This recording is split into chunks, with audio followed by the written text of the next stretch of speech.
حکومت ایک نئی قانون سازی کی طرف جا رہی ہے اور اینٹی ٹیررزم ایکٹ 1997 میں ترمیم کرنا چاہتی ہے۔ ایک بار پھر ہمارے دفاعی ادارے کو وہ اختیار دیے جا رہے ہیں کہ پیشہ ورانہ ذمہ داریوں سے اس کا کوئی تعلق نہیں ہے۔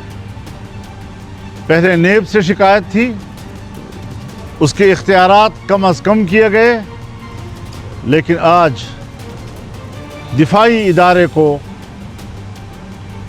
بے تحاشا اختیارات دے دینا کہ کسی کو بھی شک کی بنیاد پر 90 دن تک اپنی تحویل میں رکھ سکتا ہے اور تحویل کی اس مدت میں مزید اضافہ بھی کر سکتے ہیں۔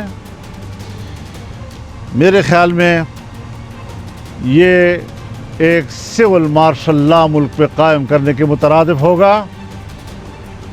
یہ جمہوریت کے چہرے پر ایک دھبا ہوگا۔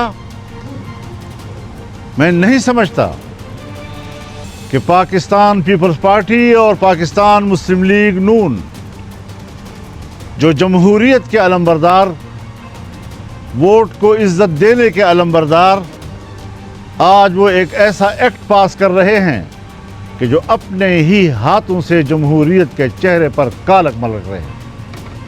ان کو اس بات سے احتراز کرنا چاہیے۔ جمہوری ادارے اس قسم کے قوانین کی اجازت نہیں دے سکتے۔ پھر ہمیں یہ بھی دیکھنا چاہیے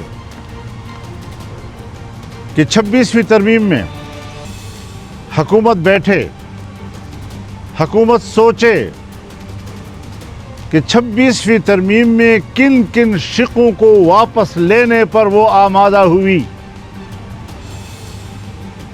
اور 26ویں ترمیم کے اصل مسودے میں جن شقوں کو واپس لینے پر وہ آمادہ ہوئی ہے، کیا یہ آج کا ترمیمی ایکٹ یہ اس 26ویں ترمیم میں حکومت کی اپنی آمادگیوں کی نفی نہیں کر رہی؟ کیا یہ نیا ایکٹ 26ویں ترمیم کی روح کے منافی نہیں ہے؟